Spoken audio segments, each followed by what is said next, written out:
नमस्कार, एलएनजीएस सुल्तानपुर के YouTube channel में आपका स्वागत है। देखिए, इस वीडियो में हम आपको हिंदी की क्लास देंगे। हिंदी की ये पहली क्लास होगी जो एज अ प्रैक्टिस टेस्ट के रूप में होगी और इसमें हम क्वेश्चंस को साथ ही साथ एक्सप्लेन करते चलेंगे।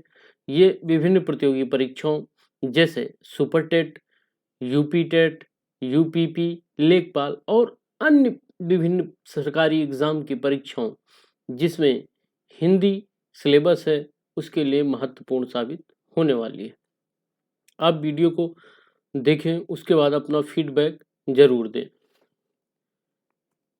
पहला क्वेश्चन है, ता वर्ग का उच्चारण स्थान है ए मूर्धा, बी दंत, सी ओष्ठ या फिर डी कंठ। देखिए, अगर हम बात करें तो कचट तप आप याद रख लें, कचट तप, बस ये 5 वर्ण को आपको याद रखना है कि 1 2 3 4 5, इसी से क्वेश्चन पूछा जाता है। अब कचट तप में आप देख रहे हैं ये किस वर्ग का पूछ रहा है, ता वर्ग का, यानी ये का वर्ग का है, चा वर्ग का, टा वर्ग का, ता वर्ग का, पा वर्ग का। अब हम देखते हैं का वर्ग में क्या क्या आएगा। का वर्ग में आप देख रहे हैं का, खा, गा, घा, अंगा, इनका उच्चारण कंठ से होता है। और वहीं पर हम बात करें चा वर्ग की, तो चा वर्ग में चा, छा, जा, झा, इया, इनका उच्चारण तालु से होता है। अगर हम बात करें टा वर्ग की, तो टा वर्ग में टा, ठा, डा, ढा, अड़ा। बेसिकली इसका सीधा सा मतलब है कि कचट तप आप लिखिए और का के आगे उसके 4, चा के आगे उसके 4, टा के आगे उसके 4, फिर ता के आगे उसके 4 वर्ण। जैसे ता के बाद क्या आएगा, ता के बाद क्या आएगा, था, दा, धा, ना। ता के बाद आपने 4 वर्ण लिख दिया। टोटल कितने हो गए, 5। फिर पा वर्ग में पा के बाद 4 वर्ण, पा के बाद फा, बा, भा, फिर मा आएगा। अब देखिए, का वर्ग में जितने वर्ण हैं सभी का उच्चारण कंठ से, चा वर्ग में जितने वर्ण हैं सभी का उच्चारण तालु से, टा वर्ग में जितने वर्ण हैं सभी का उच्चारण मूर्धा से, और ता वर्ग में जितने वर्ण हैं सभी का उच्चारण दंत से, और पा वर्ग में जितने भी वर्ण हैं उन सभी वर्णों का उच्चारण ओष्ठ से होगा। अब हो सकता है आप में से कुछ लोगों को ये थोड़ा सा रटना टफ लग रहा हो, और ऑब्वियस सी बात है कि ये टफ तो नहीं है, लेकिन एग्ज़ाम टाइम में चूंकि कम समय होता है और दिमाग में प्रेशर होता है तो ये गलती होने के चांसेस बनते हैं। देखिए, मैं इसके लिए एक आपको ट्रिक बता दूंगा, और उस ट्रिक से क्या होगा कि आपका ये उच्चारण स्थान वाला कहीं से भी किसी भी एग्जाम में कोई क्वेश्चन आएगा तो आपका गलत नहीं होगा, लेकिन उस ट्रिक के लिए आपको थोड़ा सा धैर्य रखना होगा। अगला क्वेश्चन है, पा वर्ग का उच्चारण स्थान है ए दंत, बी कंठ, सी ओष्ठ या फिर डी मूर्धा। देखिए, अगर हम पा वर्ग के उच्चारण स्थान की बात करें तो कचट तप आपको याद रखना है, पा आता है एकदम लास्ट में, और पा वर्ग का उच्चारण स्थान क्या है, ओष्ठ से है, ओष्ठ से। पा वर्ग में जितने भी आएंगे चाहे वो पा, फिर ओष्ठ, फा का उच्चारण स्थान भी ओष्ठ, बा ओष्ठ, भा ओष्ठ, और मा का उच्चारण स्थान भी ओष्ठ है। ट्रिक मैं आपको ये तब बताऊंगा जब इस वीडियो के कम से कम 250 से ज़्यादा व्यूज हो जाएंगे इस वीक में, तब। अगला क्वेश्चन है, चा वर्ग का उच्चारण स्थान है ए तालु, बी ओष्ठ, सी कंठ या फिर डी इनमें से कोई नहीं। देखिए, अगर हम चा वर्ग की बात करें तो चा के आगे हम गिनना शुरू करेंगे तो चा के बाद आएगा छा, फिर आएगा जा, फिर आएगा झा, फिर आएगा इया। और हमने देखा कि चा वर्ग को हम किससे उच्चारित करते हैं, तालु से उच्चारित करते हैं, यानी इसमें जितने भी वर्ण हैं सभी का उच्चारण तालु से होगा, तो चा वर्ग का उच्चारण स्थान भी क्या होगा, तालु होगा।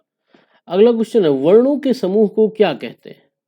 देखिए, वर्णों के समूह की अगर हम बात करें, जैसे हमने लिख दिया एक वर्ण का, फिर लिख दिया हमने खा, गा, फिर मैंने लिख दिया घा, फिर लिख दिया मैंने अंगा, फिर चा। कहने का मतलब ये है कि हिंदी वर्णमाला के सभी वर्णों को एक क्रम में, एक समूह में व्यवस्थित कर दिया जाए तो उसको हम क्या कहेंगे? क्या समूह शब्द कहेंगे, क्या संयुक्त शब्द कहेंगे, या फिर वर्णमाला कहेंगे, या डी इनमें से कोई नहीं। देखिए, अगर हम वर्णों को एक व्यवस्थित क्रम में लिखते हैं तो उसको हम वर्णमाला कहते हैं। इसलिए इसका जो सही आंसर है वो है वर्णों के समूह यानी वर्णमाला। चलिए, पांचवें क्वेश्चन पर हम आते हैं और हम बात करते हैं छ, त्र और ज्ञ, ये तीनों व्यंजन है क्या? क्या ये संयुक्त व्यंजन है? क्या ये ऊष्म व्यंजन है? क्या ये तावर्गीय व्यंजन है? या फिर डी कोई नहीं है? देखिए, मैंने यहाँ पर इसको लगा दिया है और इसमें लिखा है कि संयुक्त व्यंजन है क्या। देखिए, संयुक्त व्यंजन मोस्टली 4 होते हैं। कौन कौन से? छ, त्र, ज्ञ और स्रा। अगर हम देखें, संयुक्त का मतलब क्या होता है? कॉम्बिनेशन या कंबाइन करना। क्या है? कंबाइन करना मींस प्लस करना या फिर जोड़ना। यानी ऐसे व्यंजन जो संयुक्त होकर जुड़कर बनते हैं उनको हम क्या कहते हैं?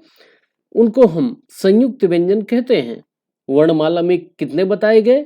वर्णमाला में बोला गया कि ये 4 वर्ण ऐसे हैं जो मिलकर बने हैं। कौन कौन से? छ, त्र, ज्ञ और स्रा। अगर हम बात करें छ की तो छ का प्लस मूर्धन सा से मिलकर बनता है और इसको हम शब्द बनाने में उपयोग करते हैं। जैसे मैंने लिख दिया अक्षर, और अक्षर में ये छ का इस्तेमाल कर लिया। फिर बताया गया कि त्र वर्ण को ता के नीचे हलंत रहता है, ये आपको याद रखना है।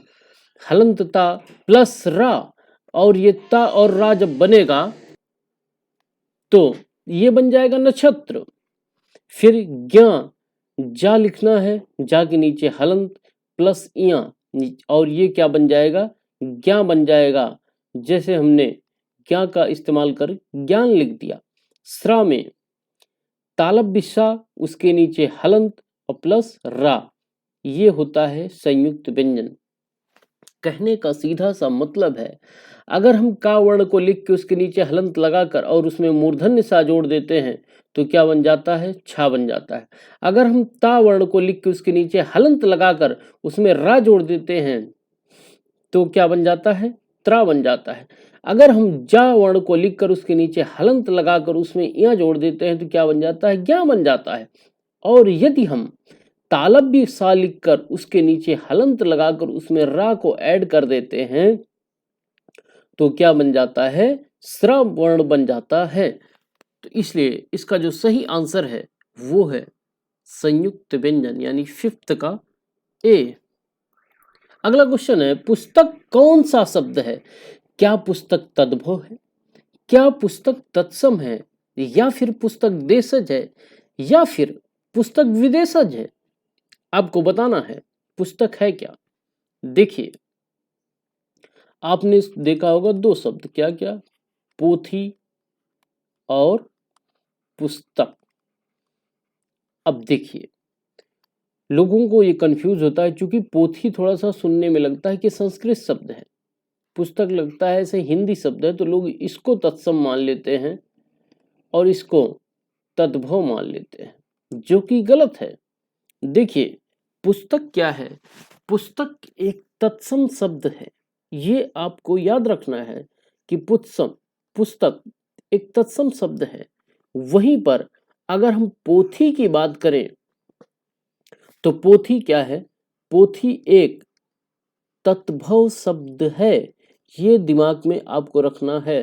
पोथी तद्भव पुस्तक तत्सम, पोथी तद्भव पुस्तक तत्सम, यानी इसका जो सही आंसर है वो है ऑप्शन बी।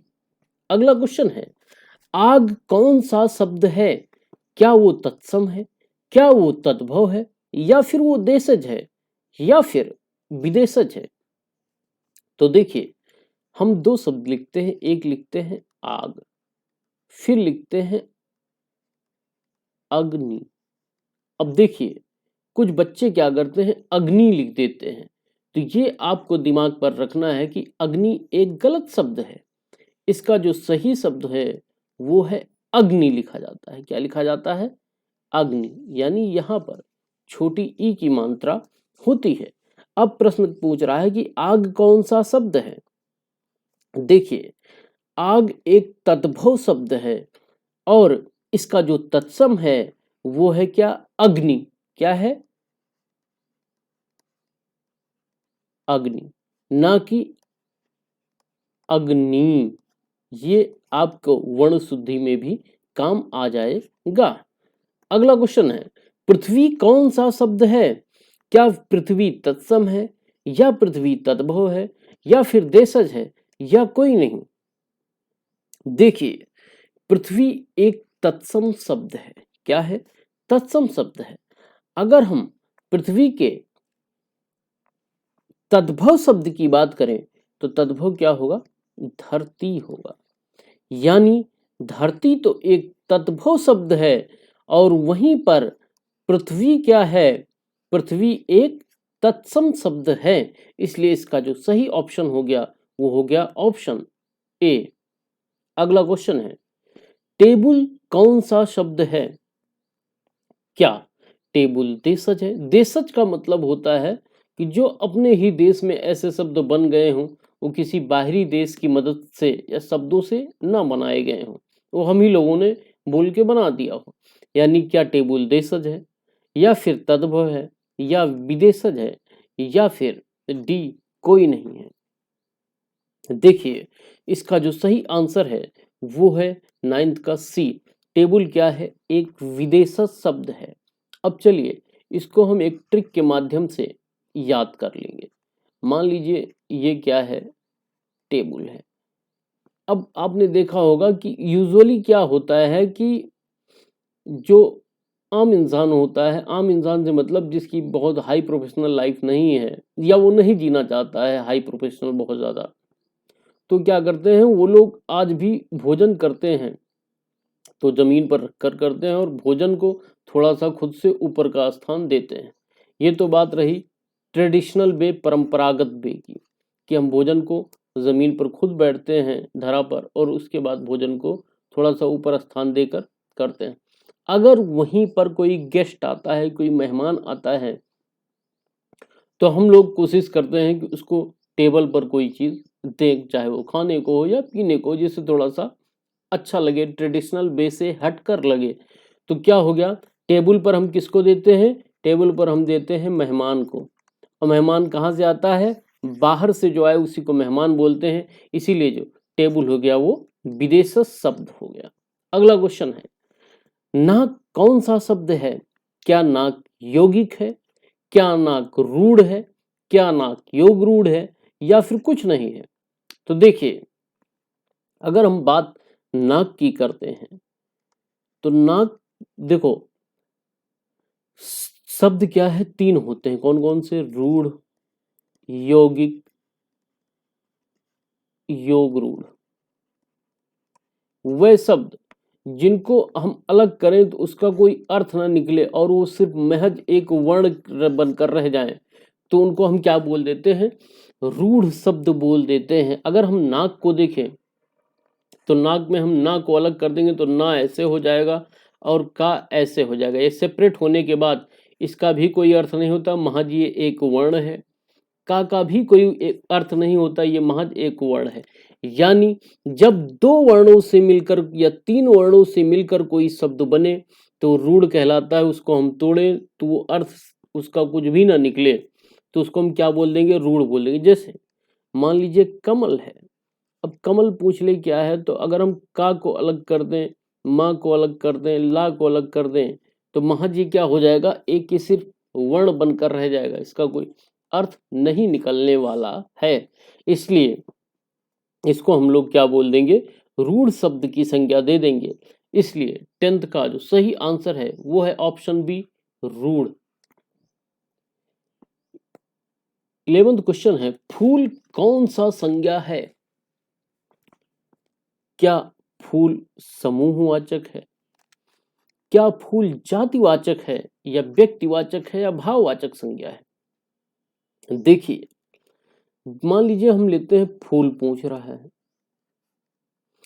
फूल के बारे में अगर हम देखें तो फूल से बहुत सारी शाखाएं निकलती हैं। शाखाएं का मतलब समझाता हूं। जैसे मान लीजिए फूल कमल का भी फूल होता है, गुड़हल का भी फूल होता है और गुलाब का भी फूल होता है, चंपा का भी फूल होता है। मीन्स कहने का इतना है मेरे कि फूल तो सब हैं, यानी फूल से शाखाएं निकल जाएंगी और शाखाएं निकलकर ये कई धाराओं में विभाजित हो जाएंगी और जब भी कोई शब्द से शाखा निकले उसके रूप कई बन जाए तो उसको हम क्या बोल देते हैं?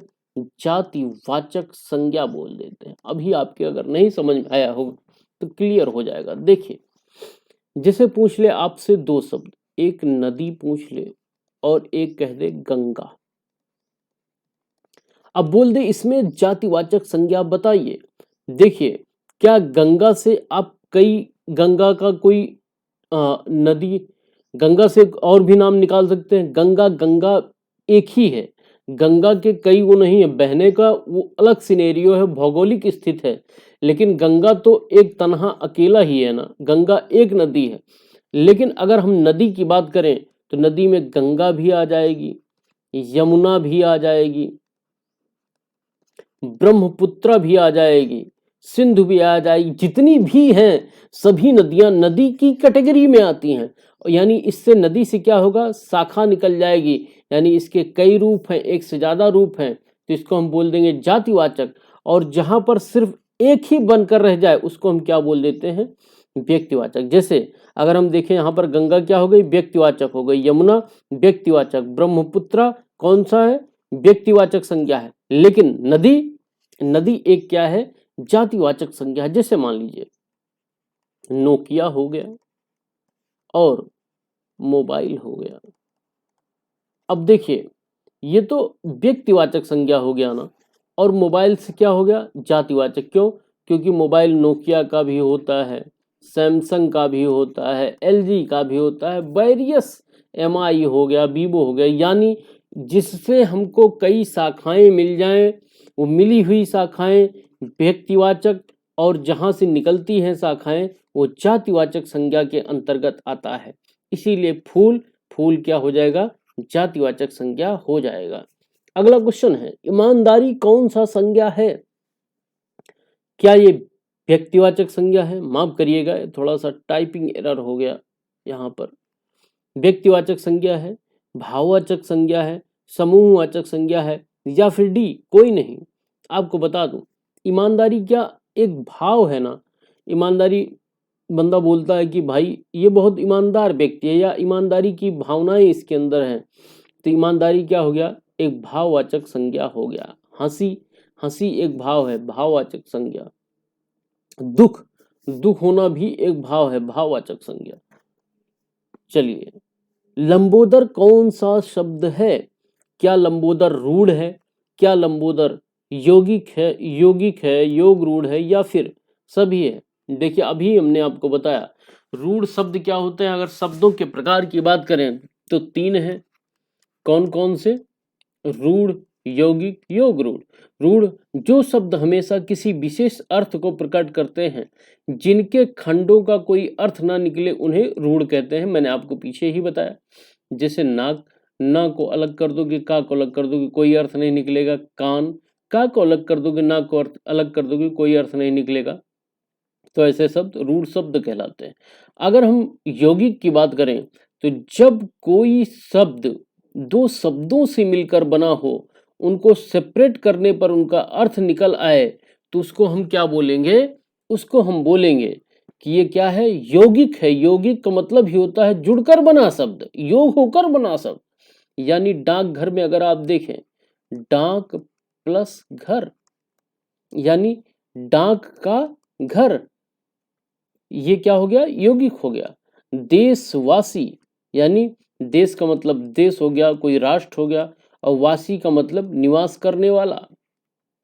पीलापन, पीलापन क्या हो गया? पीलापन भी यौगिक शब्द हो गया, यानी पीला है और पन है, मीन्स पीलेपन का जिसमें गुण हो वो क्या हो गया, पीलापन हो गया, इसलिए इसको यौगिक शब्द बोल देंगे।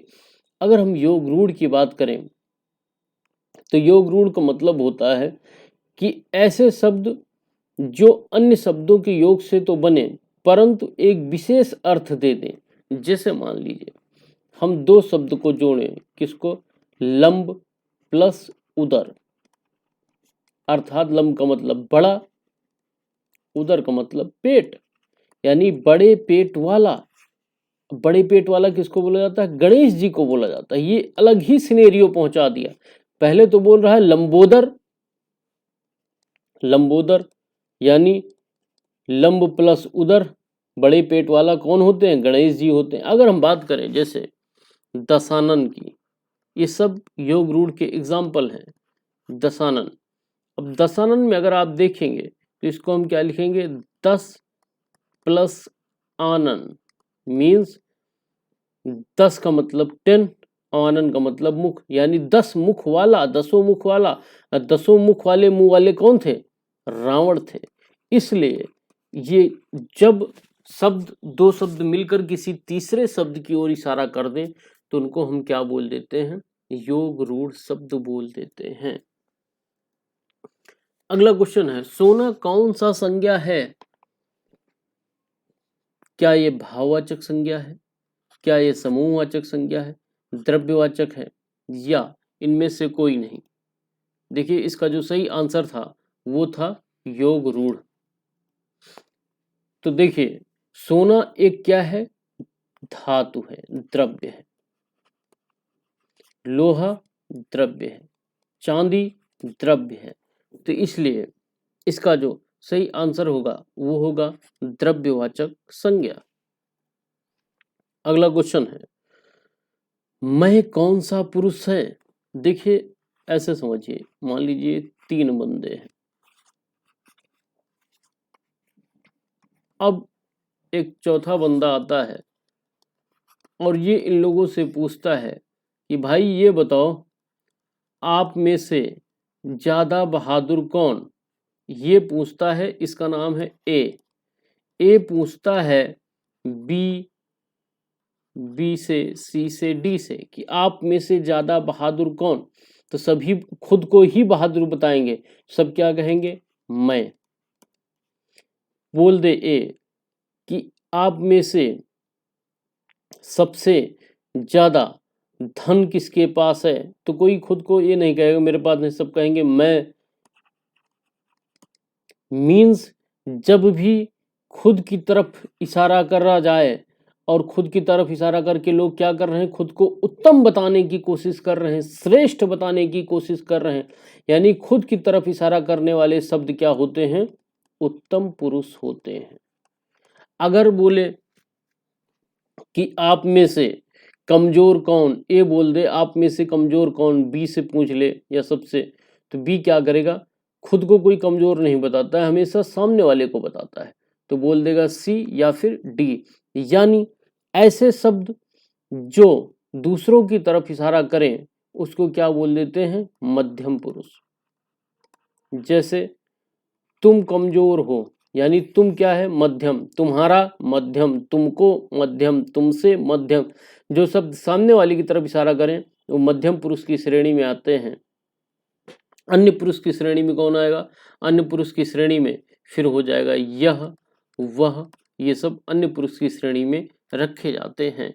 सीधा सा मतलब है, उत्तम पुरुष हम किसे बोलेंगे, व्यक्ति हमेशा खुद को उत्तम बताता है, यानी वे शब्द जो खुद की तरफ इशारा करें उनको हम उत्तम बोलेंगे। जैसे मैं, मेरा, हमारा, हमें, ये सब क्या है, उत्तम पुरुष है। मध्यम पुरुष, व्यक्ति हमेशा सामने वाले को मध्यम बताता है, दूसरे को मध्यम बताता है, यानी ऐसे शब्द जो दूसरों की तरफ इशारा करें उन्हें हम मध्यम पुरुष बोलेंगे। जैसे तुम, तेरा, तुम्हारा, तुमको, ये सब क्या है, मध्यम पुरुष। अन्य, जब मैं हो गया, तुम हो गया, तो लास्ट में कौन सा बचेगा, यह, वह बचेगा, यह, वह, ये सब क्या है, अन्य पुरुष के उदाहरण है। अगला क्वेश्चन है, आप कौन सा सर्वनाम है, क्या निश्चयवाचक है, अनिश्चयवाचक है, निजवाचक है, या फिर कुछ नहीं है।